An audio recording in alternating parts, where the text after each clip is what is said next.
bonjour, bienvenue au Salon des Solidarités pour cette 6e édition. Et alors nous allons à la rencontre d'un duo avec une association et une entreprise. Alors aujourd'hui nous avons d'un côté Alima, qui est une association que vous allez nous présenter, Alexis Michielski, vous êtes le directeur général. Et de l'autre côté on a un cabinet d'assurance, Ambrelia, avec Stéphane Loret. Alors dans un premier temps, expliquez-nous Alexis, qu'est-ce que c'est qu'Alima ? Alors Alima, c'est une ONG médicale humanitaire indépendante qui a été créée en 2009, donc une jeune ONG qui fédère des énergies, donc des cadres experts en action humanitaire, en action médicale, et qui essaye d'attirer des acteurs, des expertises pour délivrer des soins de qualité à des personnes vulnérables, notamment en Afrique, mais on a eu des missions aussi en Haïti ou au Moyen-Orient. Vous envoyez des gens qui sont des Français, vous travaillez avec des gens sur place aussi? Tout à fait. Au sein d'Alima, nous avons des profils très différents qui sont représentatifs des acteurs humanitaires d'aujourd'hui, dont un grand nombre viennent aussi bien d'Afrique, d'Europe, d'Amérique, d'Asie. Et donc il y a une réelle diversité des professionnels humanitaires qui travaillent au sein d'Alima.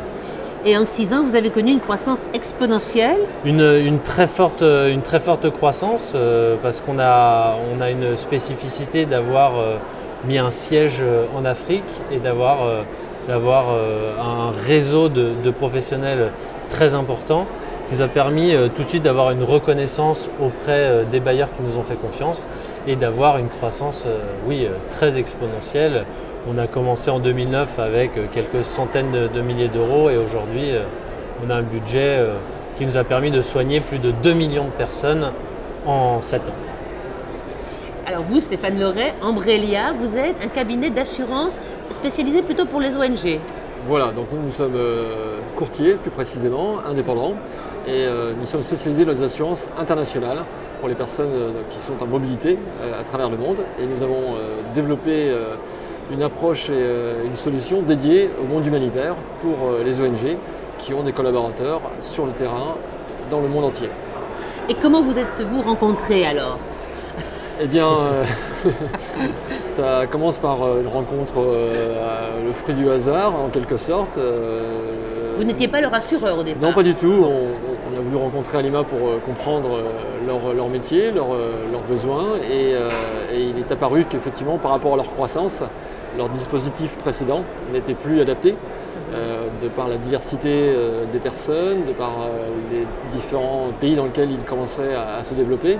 Ils avaient besoin d'une solution beaucoup plus ouverte, beaucoup plus adaptée à tous les profils, à la fois en termes de nationalité, en termes de durée de contrat, sur les garanties santé, assistance, rapatriement et prévoyance.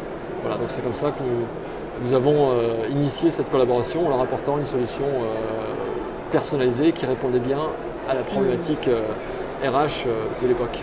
Et vous, ça répondait exactement aux besoins. Qu'est-ce qui vous a séduit chez Ambrelia? Ce qui nous a séduit surtout, c'est la capacité de comprendre nos problématiques et d'apporter du conseil.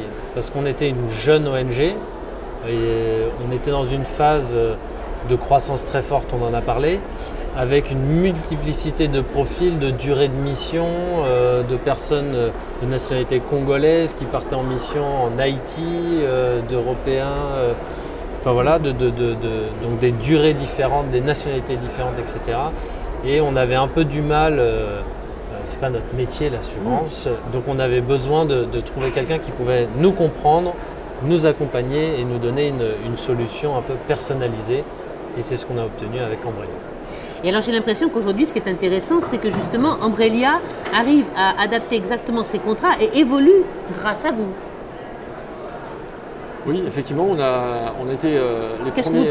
Les produits que vous proposez, par exemple, alors, spécifiquement? Nous, on était les premiers à créer une solution d'assurance pour le monde humanitaire, pour les ONG, afin de répondre aux problématiques d'assurance santé, donc tous les frais médicaux que les collaborateurs peuvent avoir pendant leur mission, pendant leur expatriation, la partie prévoyance, la partie sécurité et la partie rapatriement, dans les cas les plus graves où la personne doit évacuer son lieu de mission vers son lieu de résidence habituel. Vous notez une demande très importante d'assurance un peu plus personnalisée, enfin plus importante aujourd'hui de la part des associations?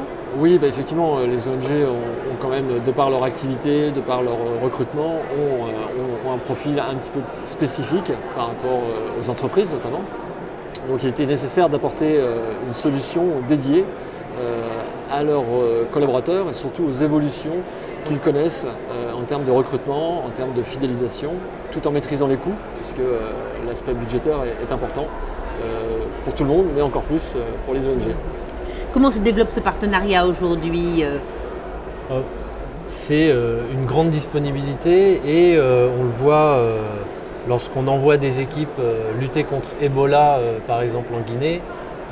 On a besoin d'avoir quelqu'un qui peut être à l'écoute des problématiques, des nouvelles problématiques auxquelles on fait face et qui peuvent garantir à nos équipes un rapatriement nécessaire ou une protection.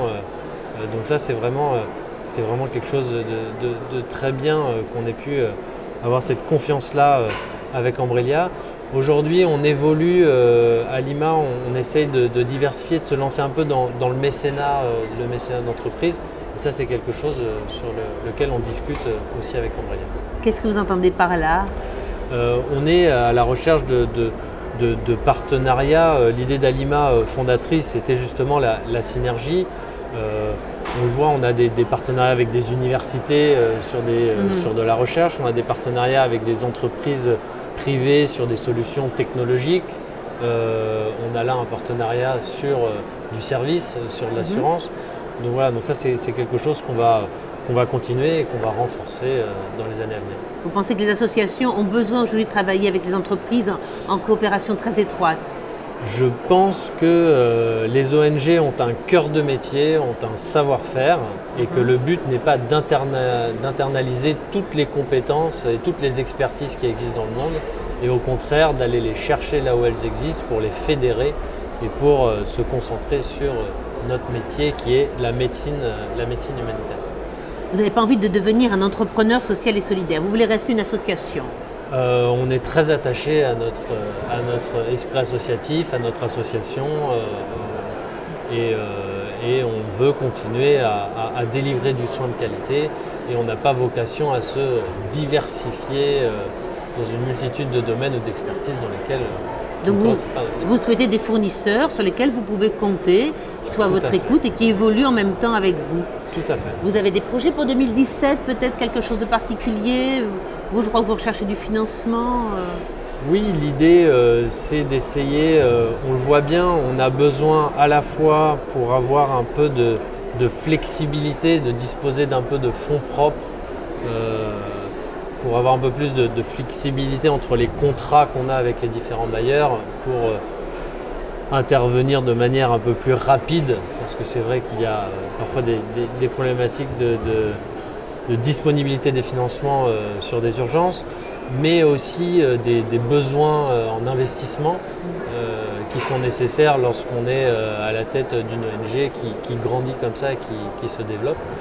Donc on va développer, c'est quelque chose qu'on a commencé sur les 2 dernières années, à initier, d'avoir des entreprises qui accompagnent dans cet esprit un peu start-up de l'humanitaire, qui ont envie de se lancer dans l'aventure avec nous.